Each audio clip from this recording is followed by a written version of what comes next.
right. Welcome everyone to our latest release of the Legal Trends Report. Internally, we actually refer to this as our LTR. So I know I'm going to trip up and call it that. So you know in advance what I mean. We're actually going to go over a couple of key things. First, an introduction to the Legal Trends Report. How many people have actually read a previous version? I see handfuls up. Thank you. Now, we're going to do an introduction and take a look at our year-over-year metrics, things that we publish every year. We're really tracking kind of the health and vitality of the legal industry. But then we're going to move into our newest Legal Trends Report findings, where we really kind of break the mold and take a look at a variety of different topics, some of which will surprise you, some of which will enrage you, some of which will help you with your practice. Now, and lastly, we'll have takeaways, and if we have any time left, I hope to take questions, both from people here and those of you joining us virtually. So who am I? I'm Joshua Lennon. I'm the lawyer in residence at Clio. That's a made-up title, but I am a lawyer. I'm a lawyer admitted to New York. I've been with Clio now for 12 years this month, and I describe my job as translating the needs of lawyers to a technology company. And this is one of those projects where it requires a lot of translating.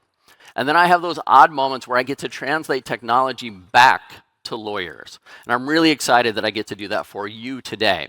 You can connect with me on social media. I'm really using Blue Sky a lot more, so I don't know if anybody here is getting on that, but a very burgeoning community of lawyers and legal technologists there, and I hope to chat with you all there soon.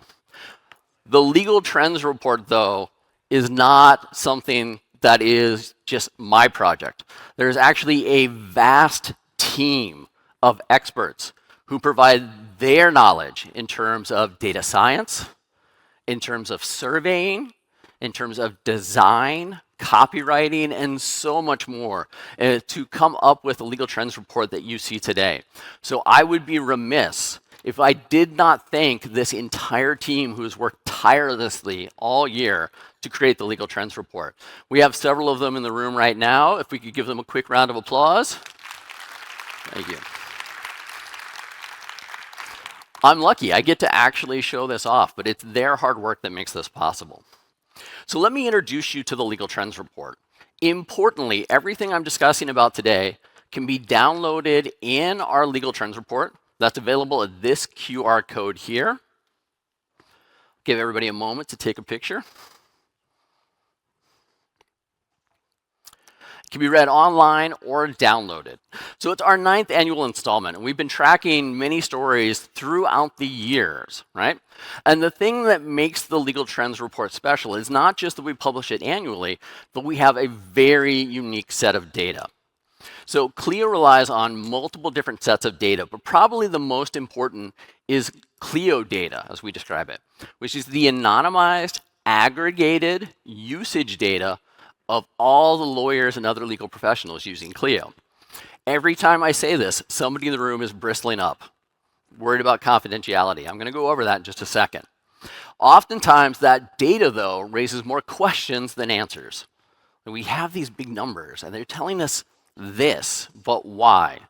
So we supplement that big data with surveys of legal professionals and of consumers of legal services. That's right, we go out and we find people who have hired lawyers and we ask them about that experience. This year we have 3 new additional data sets that we're including here. The first of which is a secret shopping exercise where we approach law firms, and you're going to learn a lot about that one. We also did an automation analysis where we utilized an internally hosted large language learning model that we applied to work activity classifications. The information that we base our classification on is from the Occupational Information Network, ONET. And I'll tell you a little bit more about that as well. And then lastly, we have historical law firm financial statements that are a unique and new data set to this year. All right. Who's worried about Clio's data being in the Legal Trends Report?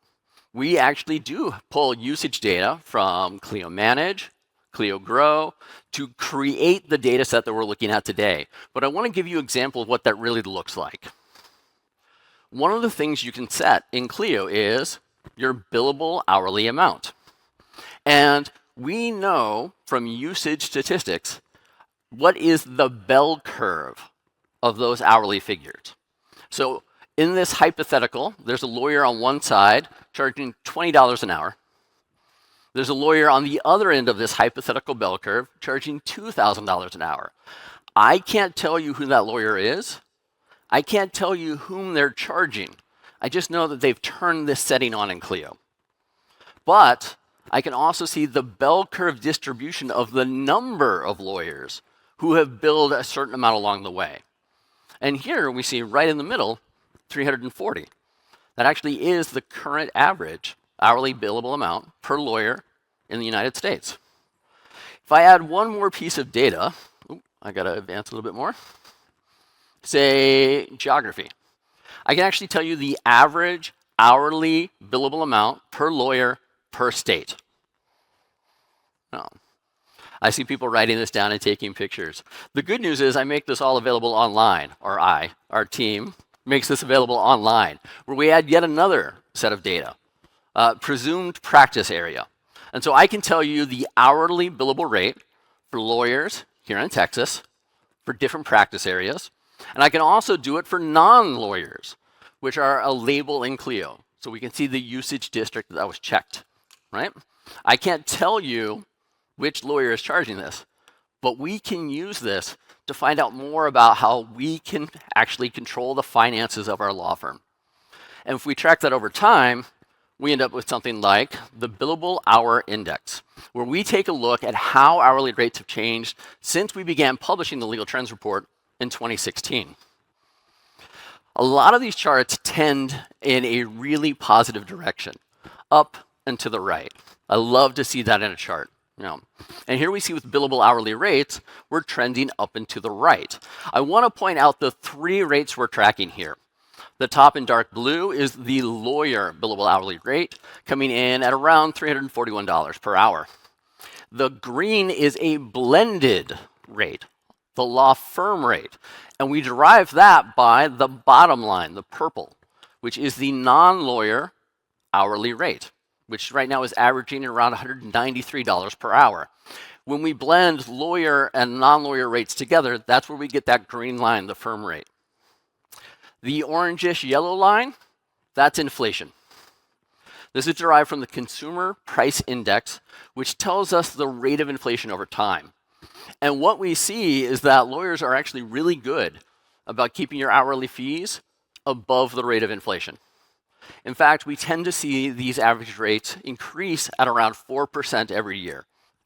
It's not bad. The problem is the law firm rate, and especially that non-lawyer rate, aren't keeping up with that rate of change. If you were keeping up with that rate of change, this is what those fees would look like. Lawyers would charge less, the firm rate would be higher, the non-lawyer rate would be much higher. It's actually a 12% jump from what we see as the average fee to what it should be if you were accounting for inflation. So if you're worried about your law firm's finances, the billable hour index that we see here is a great tool for you to think about, am I charging the right rates? And should I be having a conversation with my accountant and my clients about it?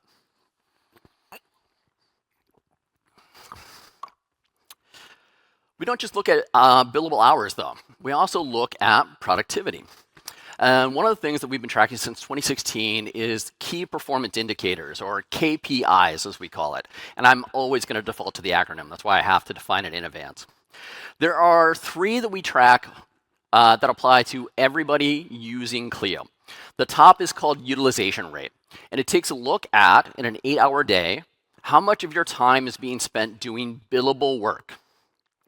Underneath that is the realization rate. I've recorded billable time. How much of that billable time actually ends up on the bill? And then that last one is, I've got a bill, it's got some time on it, I've sent it to a client, how much of that bill does the client pay? And what we've seen over time is that these are again up and to the right, like we like to see in charts. The utilization rate that we first started tracking in 2016 was actually around 22%. So we've seen small but steady increases in utilization rate over time. Realization rate remains fairly stubborn, though, in the high 80s. And this is a problem because this is the one KPI on here that you all control. No judge can tell you what to do, no client can tell you what to do, but for some reason we give ourselves a haircut here. And it's been fairly consistent. We tend to take around 10 to 15% off on average, right? And even though we give ourselves this haircut and we take something off the bill, we send it to the client and they still only pay 91%. Yeah, why did we write it down?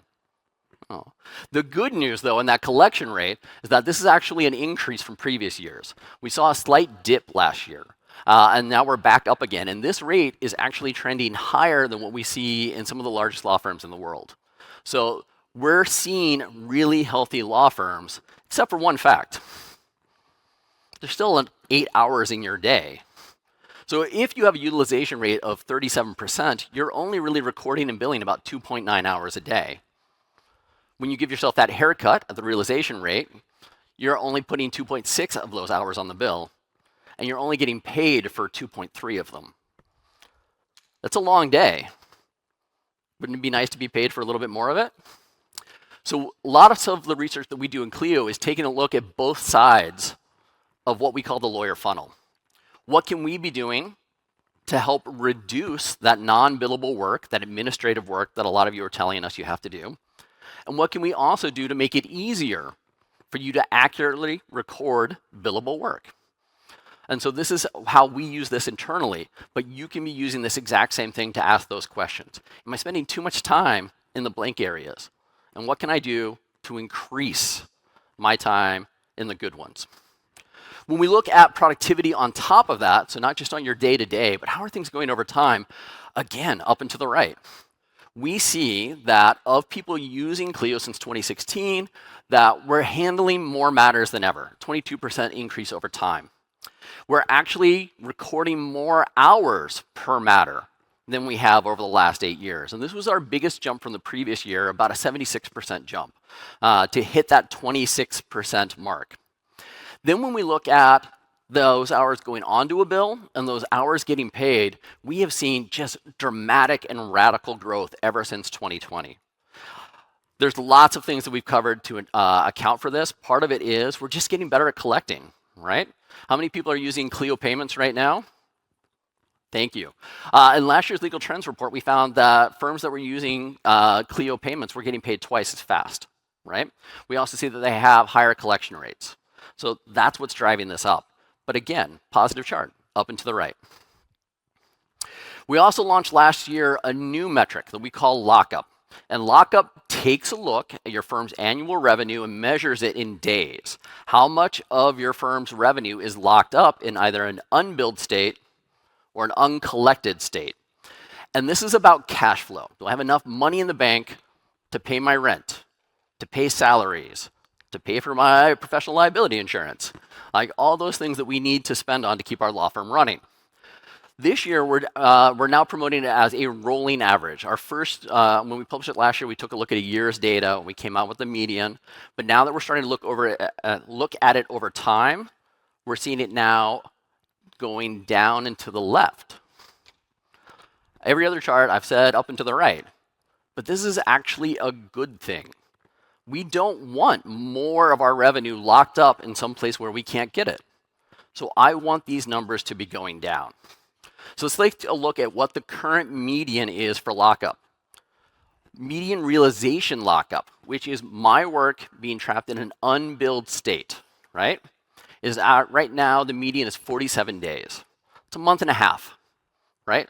Of money that could be in your bank account and instead is sitting in an unbilled state. The client doesn't even know to pay it, right?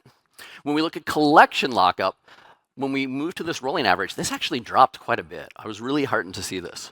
So the median collection lockup of I'm waiting for money to stop being locked up in my client's account and be in my bank account where it should be, this has dropped to 27 days. It's very good. But then there is the total lockup when we combine this together, and we're seeing it's stubbornly over the 90-day point, right? So that's 3 months of your annual revenue that's inaccessible to you. That means that you'll have to put things on a credit card, or you might have a line of credit with the bank, right? All these things that you have to do to compensate for the fact that your revenue is locked up somewhere else. Being able to figure out which area your lockup is in is your first step in fixing it. And that's one of the things we covered in last year's legal trends report. So that's our year over year, right? Things that we report every year, and there's more. There's the entire appendices where we look at the average hourly rate per practice area. We do the breakdowns by state, and you can go to our website and find all of our benchmark rate calculators where you can compare your hourly rate against the averages in your states by practice area. So I do encourage you to visit and use all the tools that are there. But I'd like to jump now into our newest research. And this seems, quite frankly, obvious. AI is disrupting the legal industry. Does anybody want to fight back on that one? No. But the question is, by how much? And everybody who sat in Jack's talk knows this number. Our research leads us to believe that 75% of billable hourly work could be subject to AI automation. Right? That's a big number. And it's going to take a big chunk out of law firm revenue. Jack already mentioned that number. I'm going to mention it again in just a little bit. But how are we getting there, and why is this important? How do we get there? Quite frankly, everybody's using AI, right? When we asked law firms a year ago in a previous survey, how many of you are adopting AI? It was about 1 in 5 were telling us that they were using AI. Now it's 4 out of 5. We see that, quite frankly, most lawyers are adopting AI in some capacity, right? And it might be the smallest ones on the far right, where it's universal adoption. Everybody in our firm is using this. It might be in the middle, 20% of partial adoption, but it's 4 out of 5. How many people are using AI in their law firms right now? I'm seeing like all the hands go up. Yeah. How many people don't know if somebody in your firm is using AI? Spoiler, they really are. Yeah, it's a term called shadow IT. And when we looked at our legal trends report last year, lawyers were telling us, AI looks so easy to use, right? And that's one of the things that I know is leading to this huge adoption.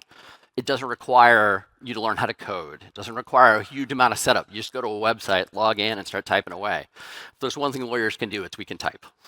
Well, so what are we using as a part of this? Legal professionals were telling us that for the most part, we're using generic, non-legal specific tools like ChatGPT, right? But I was very encouraged to see the rise of legal specific AI tools on here. 33%, for example, for legal research, 12% for e-discovery, 9% for legal predictive analytics. That's something that I'm actually very passionate about. I think there's so much data trapped in the legal industry that we can use to figure out how to improve whole areas of our society. And so this 9% here, while small, is going to have just an outsized impact. Where are you trusting AI? These are the things that you want to do with it, right? For the most part, it's not surprising to me. On the far right of this, we see that marketing, generating marketing materials, is like the thing that you most trust an AI tool to use. And that makes sense. It's not confidential information, for example. But we're also seeing that finding information, right? Finding information in Clio, running reports. These are all highly desirable and trusted uses for AI. But the one on the left isn't. That's vetting and intaking new clients. I think this is interesting, right? Because there's a lot that you can automate with client intake. And I'm going to show you some ways to help with that in just a second.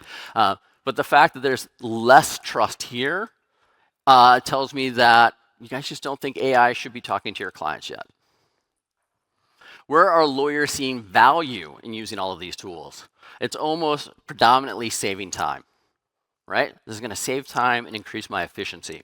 But the one that jumped out to me when I reviewed this data was I'm going to use this to increase the revenue of my firm. It was a very small percentage of you think that AI is going to help you make more money. But even with that, 84% of you said the use of AI is only going to increase in the legal industry. Yep. In fact, 68% of lawyers who don't use AI said they only see this increasing. And that's a good thing because your clients actually like it. When we surveyed consumers of legal services about whether or not they prefer a law firm that uses AI, 42% of them said, yeah, we actually want the law firm that uses AI. When we look at the clients who don't have a preference, we actually see that 70% of the marketplace are open to a law firm using AI, right? You don't have to hide that you're using these tools now.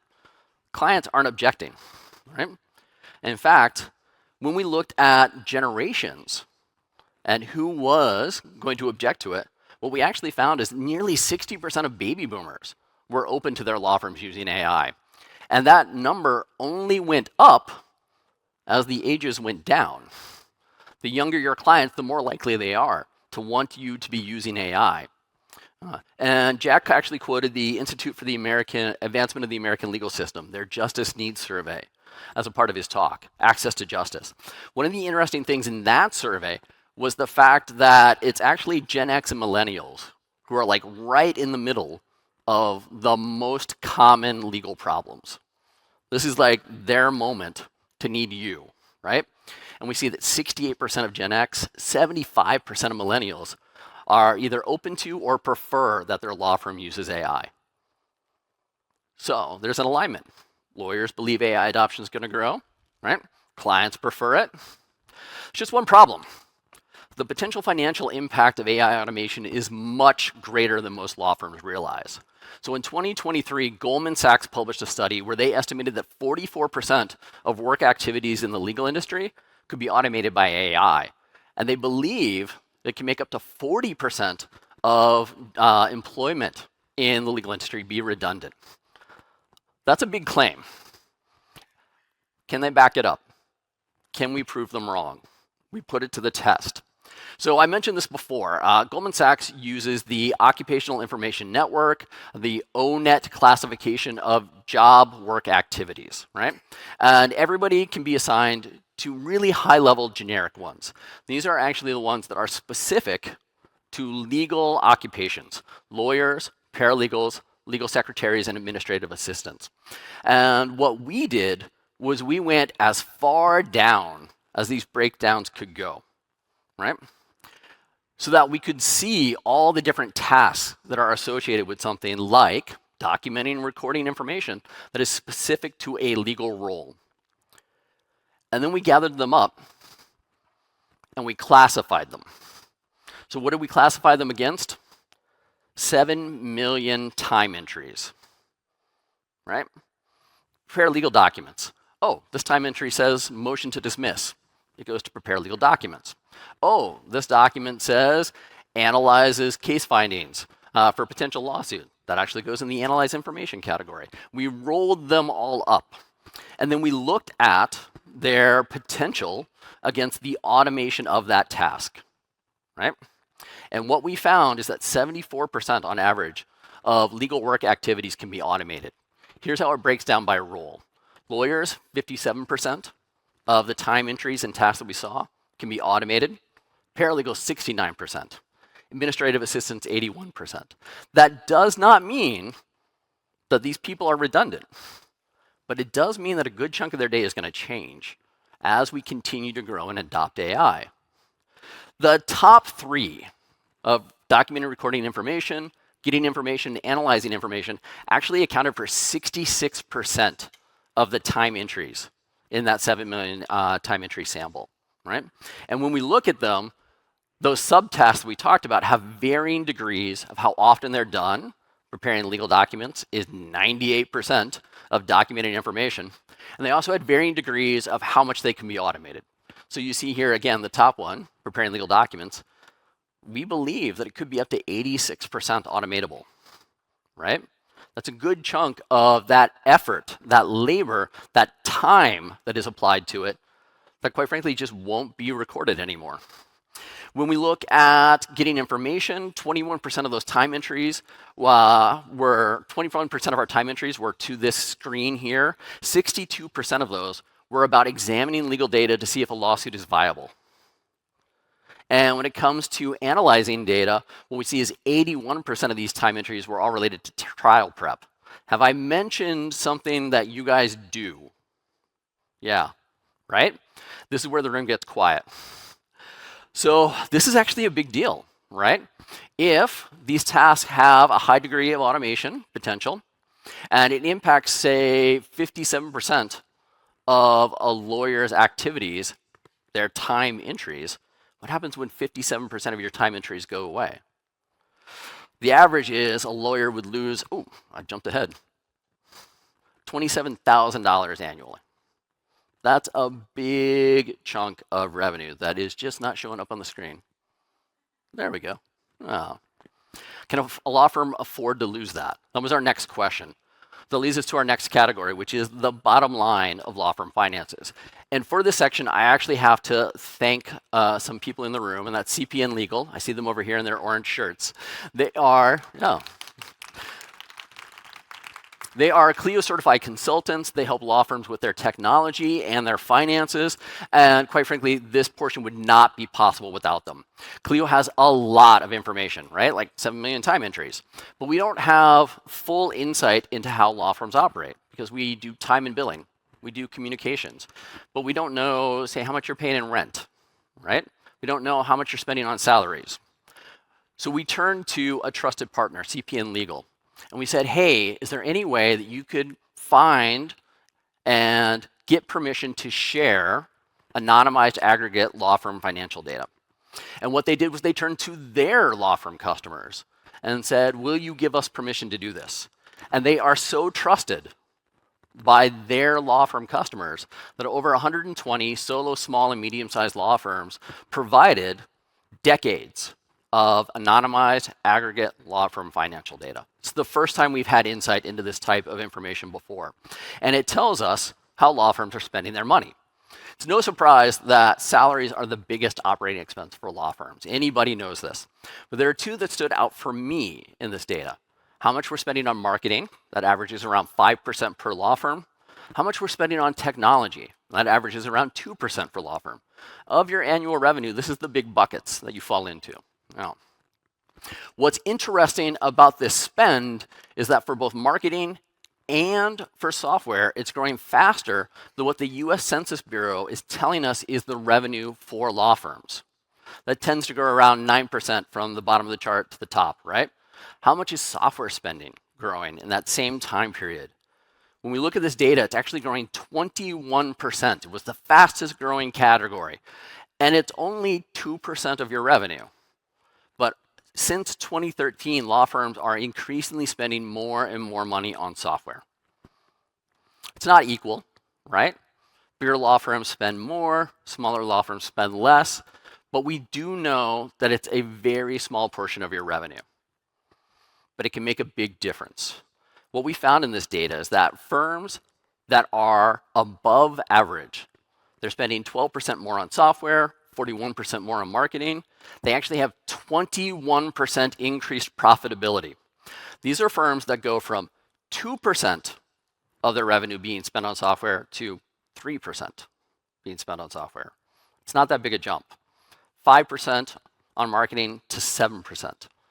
And that's a 21% bump in profitability. Small changes are making big differences with these law firms. So we asked, what are you using? What are you spending your money on? And again, no surprise, most lawyers are actually using cloud-based data storage. It's so convenient, right? Video conferencing platforms, electronic signature tools, cloud-based practice management. Is anybody using that here? Yeah. But there are a couple that jumped out to me towards the bottom, right? Only 50% of law firms are using accounting data. How many of you actually know what percent of your revenue you're spending on marketing? I see some handfuls going up. Yeah. We see that client intake tools are only 38% of firms are saying they're using that. Generative AI actually is low here compared to what we surveyed for lawyers. And so that wide adoption versus partial adoption is showing itself here. And when it comes to your marketing, you're relying on referrals in your website. That's what you're using. So it means that you're not maximizing your potential client pipeline. And this moves us into probably the unhappiest portion of today's presentation. In 2019, we ran our Secret Shopper program. We emailed 1,000 law firms. We called 500 law firms, and the numbers weren't good, right? 60% of law firms just never answered an email. We just didn't hear back from them at all. Of the 40% that did, 28% of those, right? So it's like 10, just provided clear next steps. In fact, of the 1,000 law firms we emailed, we only rated 2 as actually providing an excellent email response. So we did phone calls. We did lots of phone calls. 56% of law firms actually answered, but only 7% hit that excellent client service metric. That's 20 law firms, right? This is a low bar, to be perfectly honest. If you need to increase your business, you just have to beat these guys, right? But when we did the same shop with some slightly different avenues, what we found is 73% of the secret shoppers would not recommend the law firm that they contacted. 73% of your business just walked out the door, right? Because they didn't get a good initial experience. All right, what were the avenues? Email, chatbot, phone, answering the phone versus voicemail, and a public intake form. And what we found is that phone calls far and away, when they're answered, actually give the best customer satisfaction, right? Here we see that an answered phone call on the far right, 72% of the people who did that avenue were happy and received outstanding customer service. Second place is chatbot, which was interesting to me. I thought it would be email. And then when we look at, I'm able to easily understand the step-by-step process for hiring a lawyer, phone again, leads, chatbot second. When we looked at, am I on the right? Nope, I went too far. No. When we looked at, I'm just going to do this one more time. We looked at the final 2 metrics, right? That I was able to understand what it's like to just work with this lawyer. Like, what do they want me to do next? And what are they going to charge me? Unfortunately, phone led, but in that last one, pricing information, nobody did well. That's like a 14% overall satisfaction, right? And this is a known problem when hiring a lawyer. Everybody's worried about the cost, right? If we take a look at email, well, the good news is you guys responded faster. The bad news is fewer of you responded. Now, we went from 60% didn't answer to 67% didn't answer. And what we found, though, is while you're good at responding quickly, you're not as good in answering questions anymore. And so here we see from 100%, 2019 at least was able to hit like 28% of those law firms, provided a clear next step, but it dropped to 18% now. 27% they said that, yeah, we handle your type of problem, which clients really like to hear. 2% of the emails did that this year, a huge drop off. And when we talk about cost, again, those numbers just dropped.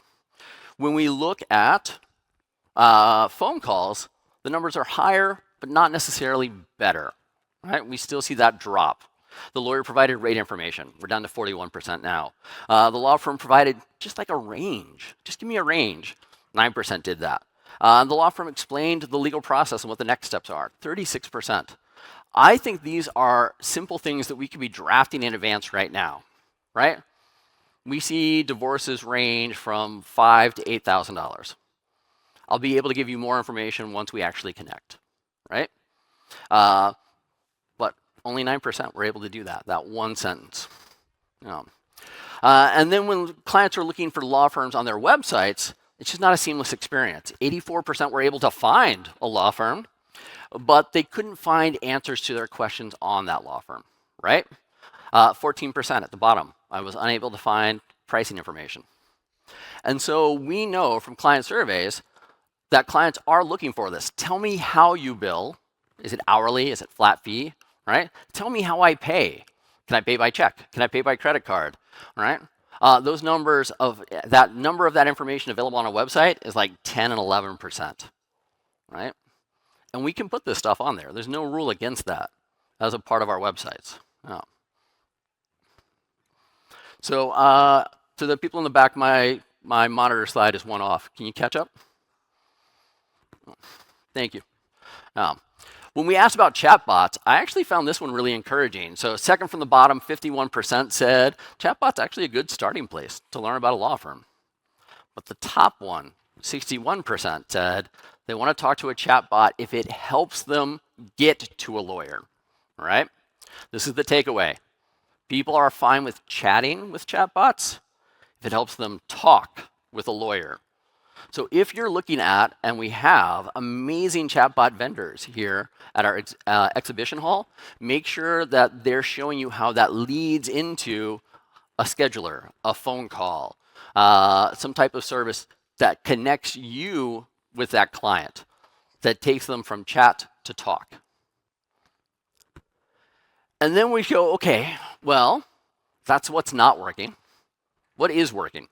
And for here, we turn to Clio Grow. It's our client intake tool. It's the first time we've been publishing information directly from Clio Grow as a part of the Legal Trends Report. And what we did was we looked at these features: e-signature, online search ads, including Google's local service ads, online scheduler, where the clients can book time with you, just like they've been able to do with their hairdresser for the last 5 years, online intake forms, and text messaging, right? And what we found is firms that were using both Clio Grow and Clio Manage were actually seeing a 51% increase in client leads and 52% more revenue. They're actually able to bring this business in. And not only were they able to bring this business in, they were able to do so at a higher rate. So services like e-signatures actually were a 10 percentage point bump on clients going from ghosting to, yes, I'm going to hire you.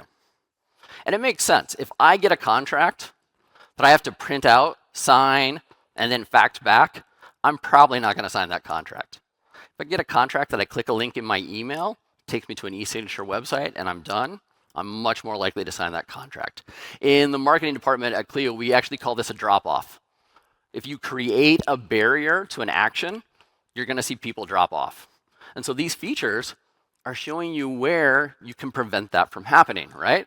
I was actually encouraged to see text messaging, which is a reminder. Hey, we've got that consultation coming up. Can you come by the office, log into the Zoom? Actually leads to a higher conversion rate. The other thing that these really contribute to is how rapidly a potential client becomes a client. Well, we saw that e-signature, online search ads especially, decreased the time for when a client reached out to a lawyer to where they hired that lawyer. This is speed. This gets those leads in the door and lets you start billing against them. So yeah, unfortunately, our secret shopper was not the huge change that we were hoping to see. But we do know some things that we can do better, and we can make them easier for you. And if you're a law firm that's just getting started out, this one jumped out at me. If you put a publicly facing online intake form, they had a 71% increase in volume of leads. Huge jump. And so this is like something every starting law firm should do. Identify your ideal client, build an online intake form, put it on your website, and let the leads roll in.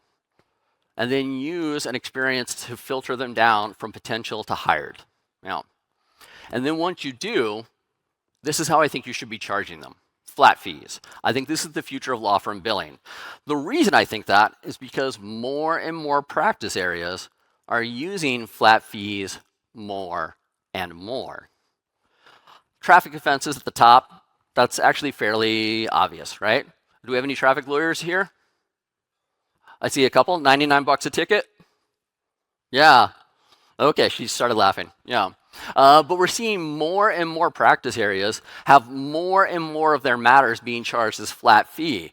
Like trust, personal injury, intellectual property are all much higher than I was expecting to see them.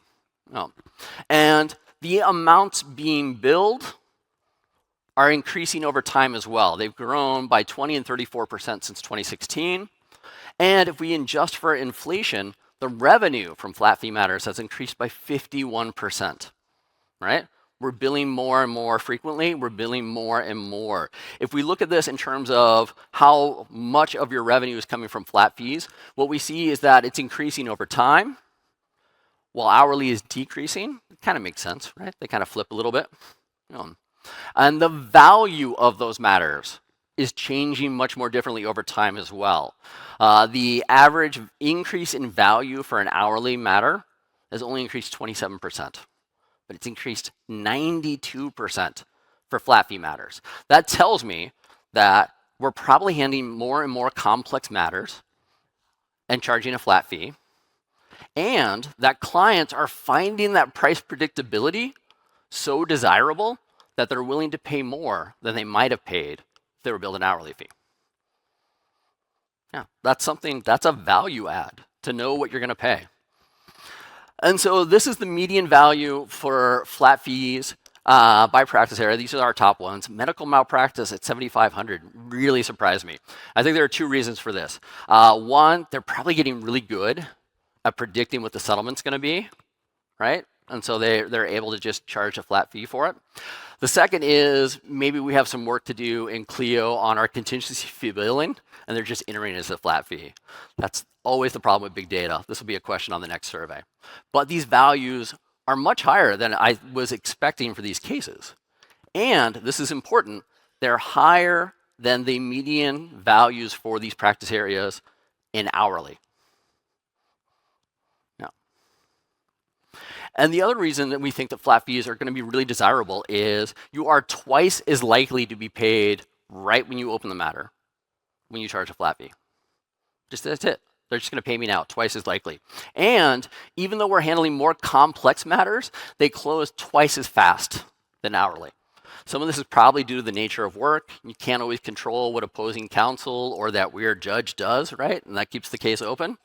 But when you're faced with the profitability of your law firm depending upon productivity and efficiency, you're going to work hard to close that matter, because every extra hour you're spending on it is actually lost money for your firm, not extra revenue. And that led us to one really surprising conclusion, and that's that clients, well, actually several surprising conclusions. Even though law firms are not telling us that they offer a flat fee, bigger number of clients are telling us they're hiring firms at flat fees. So they're going from that ghost that doesn't call you back to that signed client that does have a flat fee, right? It's going to be either your firm or some other firm. And when we asked clients and lawyers about what they offer versus what they prefer, it was a night and day difference. The top line is, do you want to pay by flat fee? 71% of clients said they did. It was by far their most preferred option. 50% of law firms were offering it. If we jump to second from the bottom, right, pay by the hour, 71% of law firms are offering that, but only 41% of clients want that. We actually call that a product market fit in the software game. Lawyers are offering something that doesn't fit their intended clients. And I think there's a real opportunity to change that. And by doing so, let's see, am I up on the right screen? I think we have a duplicate here. Yeah. And by doing so, this is where we bring it all back around to AI. So when we ask those firms, do you have AI? How widely are you adopting AI? We also ask them a similar question.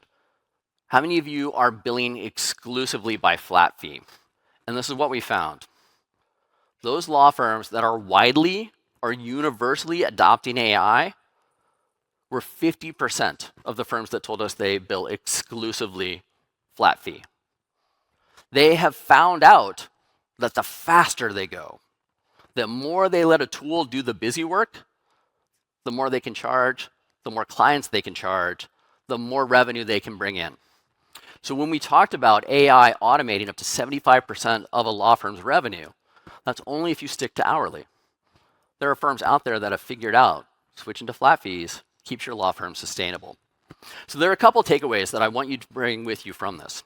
The first of which is that if we aren't careful, AI will impact our revenue, right? And so we can't just grab a tool, go to a website, log in, and think there won't be some consequences, right?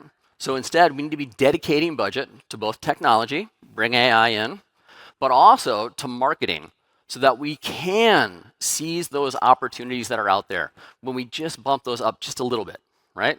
2 to 3%, 5 to 7%, to get that 21% boost in profitability. And then once you have that technology, maximize it. If you can't answer the phone, Go to one of our vendors down here that do phone answering services, right? Ruby Receptionist, Smith AI, have somebody answer the phone for you. If you can't do that, look at a chatbot, right? 51% of clients told us it's a great starting place. Just make sure it eventually ends up on your calendar with some type of conversation. Don't just spend money. Use the money to get you better opportunities. And then lastly, shift to that hybrid billing model. The billable hour is not dead, but the amount of time entries that we assign to it are going to be much smaller in volume. The amount of tasks that clients think should be billed hourly is going to be much smaller as well. So let's make sure that they are actually getting the value that they deserve, but paying for both the expertise and the technology that it takes to get there. That's entirely reasonable and not against the ethics opinions that we're seeing come out of bar associations and law societies. So that is a quick look at the Legal Trends Report. There is so much more in there that I do recommend you go ahead and bring it and download a copy, print it out, mark it up, ask me all the questions. We love to hear back on this. But if you want to figure out how to apply this within your law firm, later today across the Skybridge in the Hilton, we're actually going to be doing an exercise of applying the 2024 Legal Trends Report to your practice. I have 5 exercises that you can pick from, and we'll work together through them to see what are the lessons here and can we apply them. So I want to thank you for coming and learning about this year's latest Legal Trends Report. There's so much more in there, and we're going to be following it up with targeted legal trends reports towards solo and small law firms, to our mid-sized customers, taking these data points and really looking at how it impacts all the different segments. So please continue to look for more great information from Clio and the Legal Trends Report. Thank you. No. All right, I think we have time for questions. Does anybody have some questions they would like? I see one up here. Do we have a mic? I don't see a mic. You shout and I'll repeat it.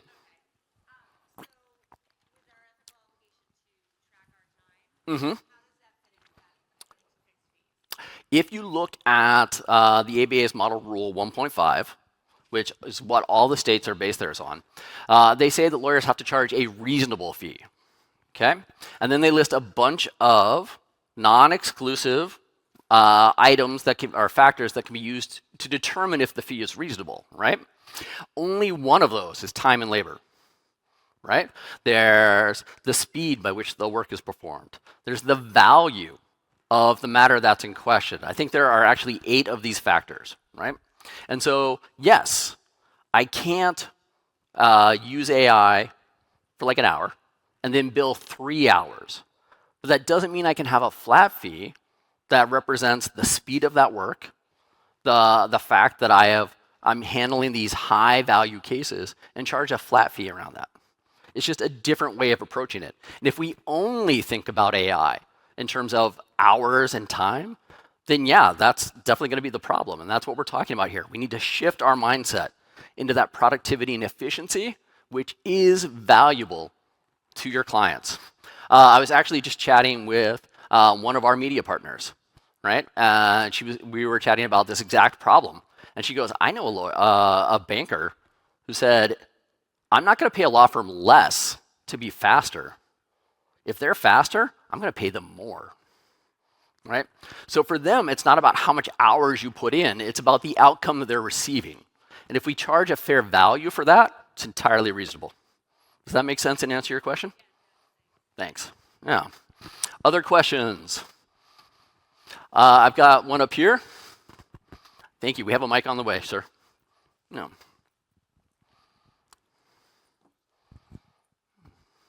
Hi. Thank you. Just is there also data for Canada, other international? So we do have data, but we don't publish it currently. This is right now US data. The reason we don't publish that is one, this is a huge lift just to get the US one out. Second, they're just slightly different systems, and so we have to adjust. Right? And third is we always want to make sure that what we're publishing is statistically significant and not subject to re-identification. So if you're the only insolvency lawyer in Yellowknife in Canada, and I publish like Yellowknife, insolvency, hourly billable rates, you know it's you. So we're looking at what data we can publish for all of those different countries, and we will be coming out with updates for them, but it's going to be different than what you see here. Yeah, thanks. Good question. And I see one gentleman here and a gentleman here as well.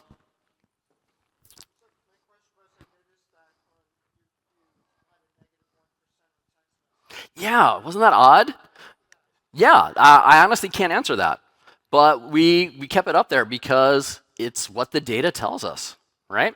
And so what it tells us is that text messaging isn't increasing the speed by which clients sign up and become a potential client to a higher client. And so the difference was 1%. That's not a very big difference, but it's there. And we wanted to let you guys know in case you see it, it jibes with the data that we have. Now, but I can't answer why. That's one of those things that our surveys unfortunately just didn't answer on top of that. I have a question down on the front here, and oh, we've got one in the back first. Yeah. Yeah. How much of your data is skewed by law firm size? I noticed at the front end you were talking about hours worked versus hours realized. And by the way, I love the presentation. I'm a CFO. Oh, thank you. So again, a huge team effort here. Yeah, the KPIs. I'm a CFO, and I was like, but we're actually, I consider us a mid-sized firm, right? We're in that $20 million revenue range. So the legal trends report you're showing, is that skewed towards solos and small firms, or? I wouldn't say skewed, but it is representative of how the legal industry is actually structured, right? So we know that the majority of law firms are solo and small firms, right? About 15% are big law, mid-size falls in the middle there. But the number of employees and timekeepers is skewed towards big law. And we see that represented in our data as well. Yeah. Our surveys are randomly selected, and so they are representative as well, but we just don't control for any of those. We will be publishing our annual mid-size report. I think it's January this year, but I'm going to get in trouble if I commit to an exact date. Yeah, and that's where we'll take the data that you've looked at and do a comparison of mid-size to the rest of the market. Yeah, thank you. And I've got a question here in front. Hi. So the data in the Legal Trends report is just based on Clio customers, right? Yes. So for example, we have academic access programs who are using Clio for legal clinics. They're not paying customers in many instances. We donate that software. And they're also not charging their clients, right? And so a lot of their data we just exclude because it doesn't fall into the type of things we're measuring here in terms of time and billing and productivity. Yeah. So I guess my question is what we need an education LTR. Okay, sorry.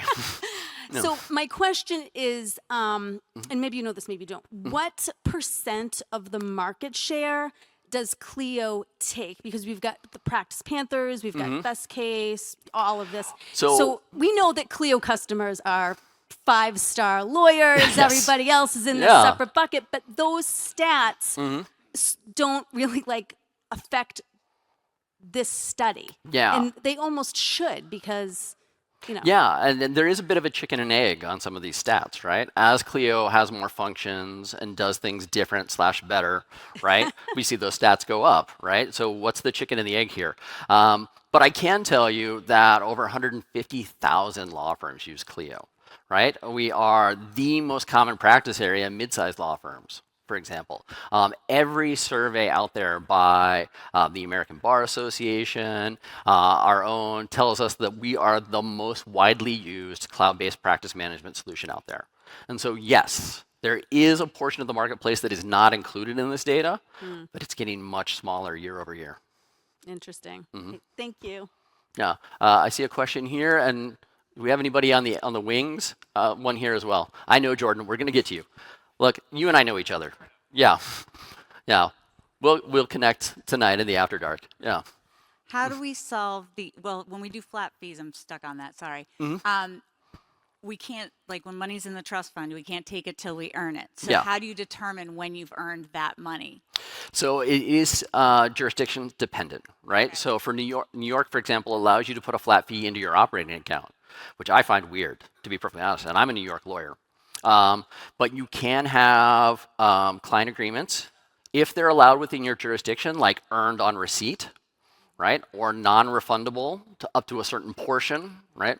And so you do need to research your own jurisdiction's rules on that. But for the most part, best practice is put it into trust when in doubt, transfer it over when you give them the bill. Got it. Yeah. Thank you. And do we see anybody else with hands up? There's some bright lights, so I can't see all the way to the back. Okay. I want to thank you all for sitting through this. It's a data-heavy presentation. That's always a problem. But if you have any questions, please come feel free to find me at the After Dark tonight. I'm happy to talk about this for the longest time. And Jordan, is your question something that we should tell everybody? Okay. Oh, yeah. Oh, okay. Apparently. So in Jack's, is this on? Yeah. In Jack's keynote, he mentioned $20 billion being spent annually on marketing for lawyers, and yet it's 5% of the budget. I'm curious, is there any possibility of breaking down by practice area? Because those two numbers together surprise me. So that number came from the U.S. Census Bureau's annual service survey. And they don't break that down by practice area. They only break it down by firm size. Well, employee count, which is a little different than firm size. So no, I can't answer that. But that's where you can go to find more information. Our data, again, it's a much smaller sample. And so we don't think it's necessarily indicative and statistically significant. So I'm not going to share that one here because it just might not be the best answer. Yeah. All right. Thank you, everybody. Let's grab some coffee. Let's grab some drinks. I'll see you all throughout the rest of the conference.